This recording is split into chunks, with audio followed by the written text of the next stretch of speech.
Good morning, y'all, y buenos dias. So for today's video, we are going to be talking about bilingual babies, specifically Luna, I guess, is bilingual baby, not babies, but why we are raising her bilingual and how. And at the very end, you guys sent me a ton of questions on this, and so I'll be doing a little bit of a Q&A at the end. So if you guys are interested, then keep on watching. Okay, so to start it off, why? So I am Salvadoreña, and so my first language is Spanish, and I didn't start learning English until I started school. And I feel as though, for me, it's so part of who I am to be able to communicate with my family members. Everyone in my family that are adults came from El Salvador or is living in El Salvador. And so all of them, their first language is Spanish. And so to not be able to talk to them is just something that I can't even imagine for Luna. And so for me, it's just like a non-thing. It's like an of course she's gonna learn how to speak Spanish. For me, it was something that was never a question on whether or not I was gonna teach her Spanish, or even whether or not I was gonna start teaching her from a young age, because I feel as though learning from a younger age, and this is proven all over, there's so many studies that show how children are just literally equipped to learn and pick up languages so much faster than adults. And I can testify that, being that right now I am learning Nahuatl, which is the native language that was spoken in many areas of El Salvador. And it is so difficult because I'm an adult, and so my brain isn't wired to pick up on languages the way children's brains are.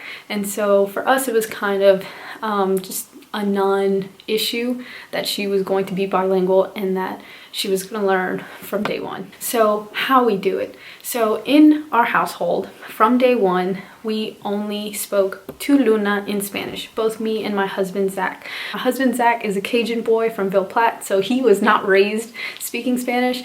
It's just that ever since we first started dating, like 7 years ago, he really was interested in everything that had to do with me and my culture, and so he started learning since then. And it's kind of funny because the person that he's most comfortable speaking Spanish with is actually not me, it's my mom.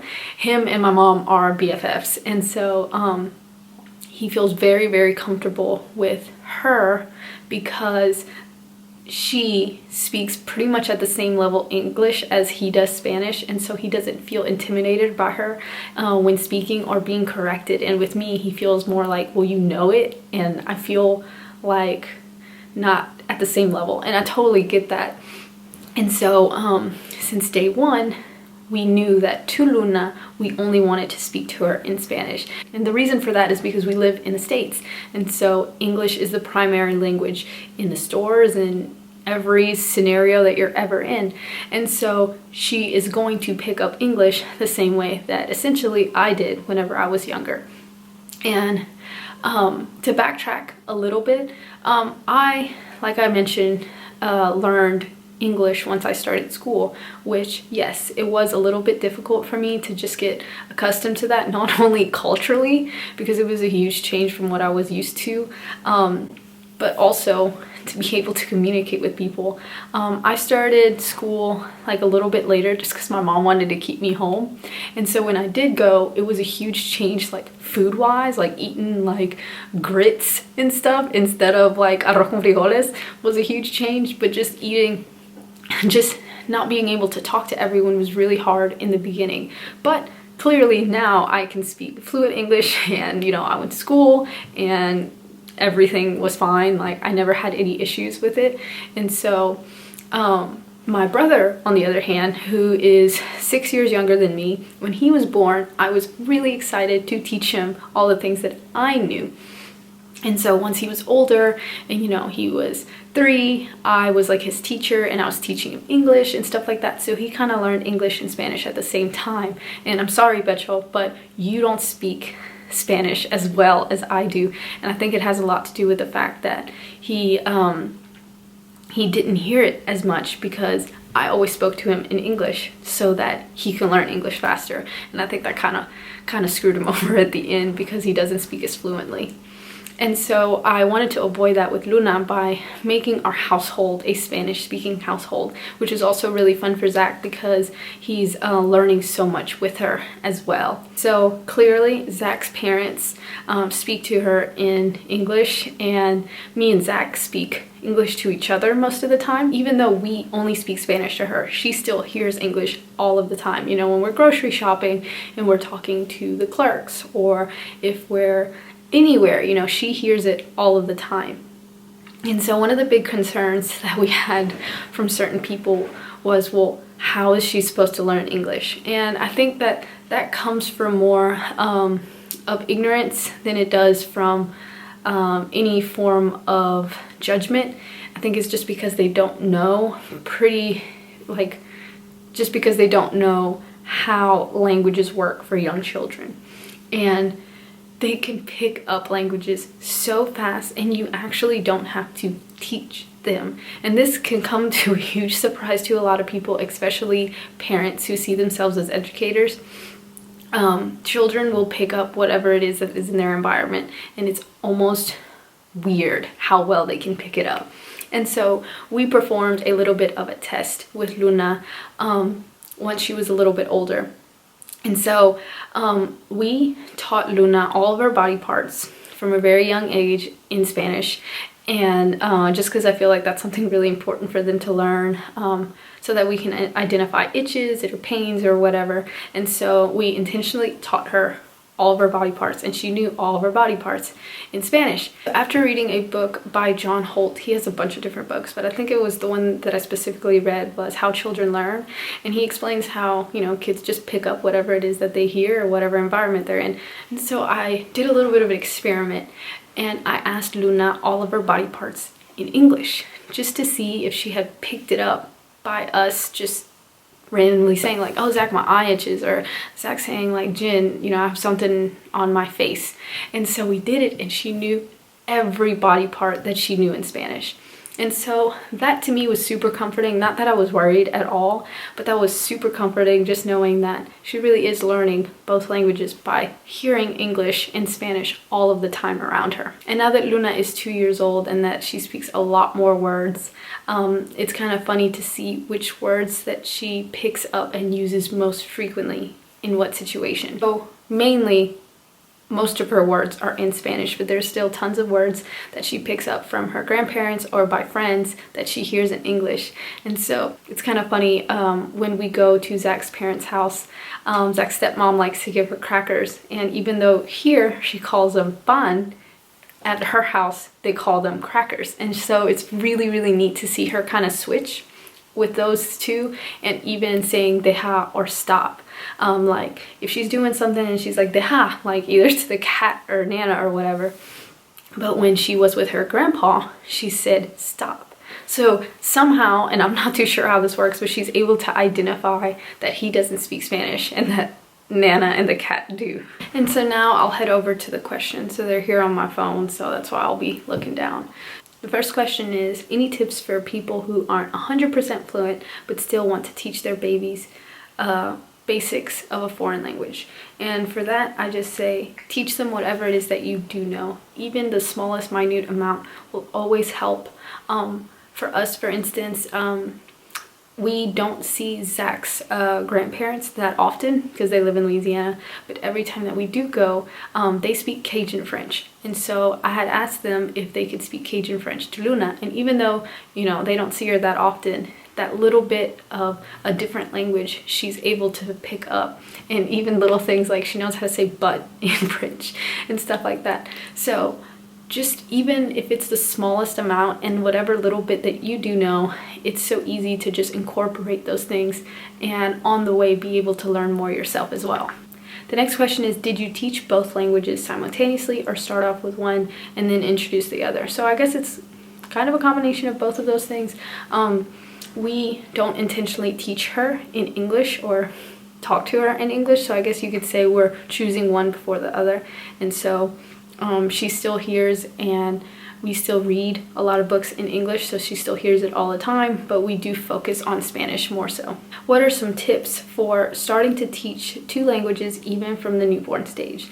So just speak it. Just speak it around them all of the time, even in the tummy. There's no too early stage to start, because not only is it awesome because they'll be able to pick up 2 languages eventually, but also it's great stimulation for their brains to hear more than one language.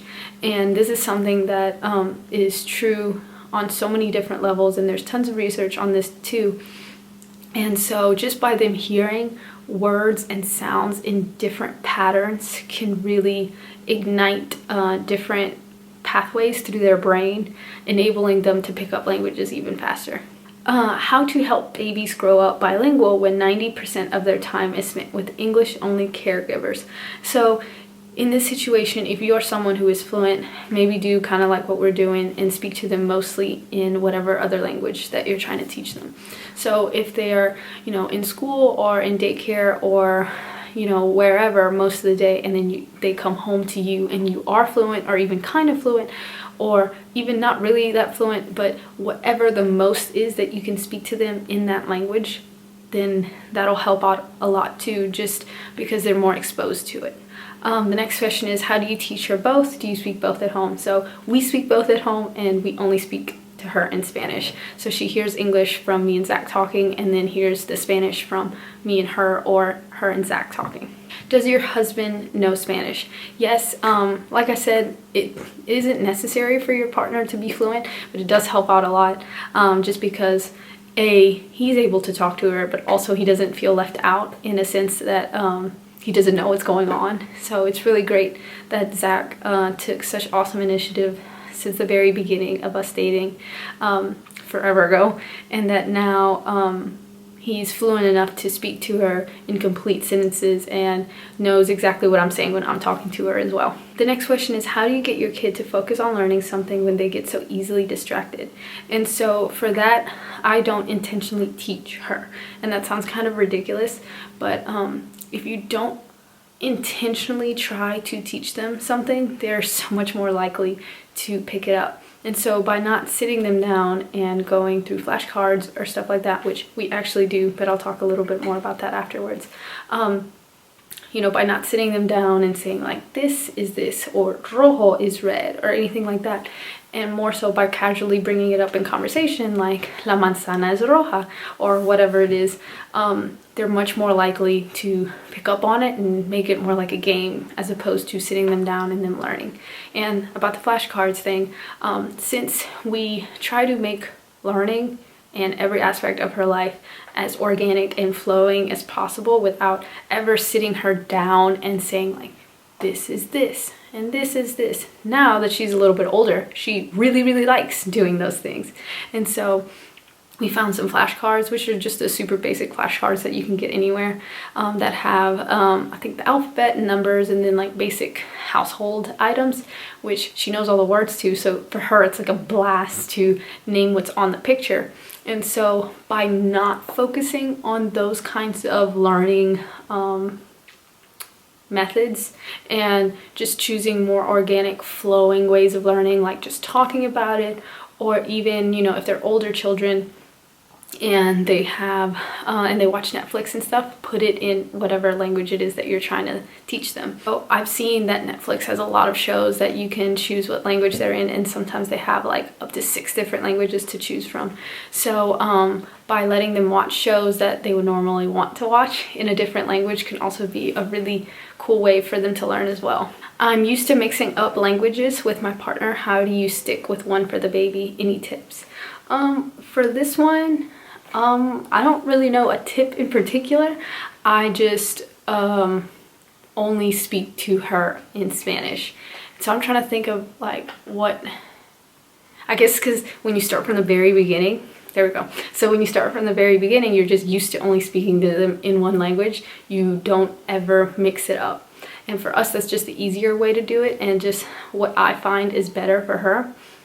And so by doing that, you don't mix it up. Like obviously when I'm talking to Zach or talking to my brother, I can use either one, and I'm not trying to teach them another language or anything like that, so it's not a big deal. But with her, since I am trying to focus, starting from day one has really helped on me only speaking to her in Spanish. So that is it for all of the questions.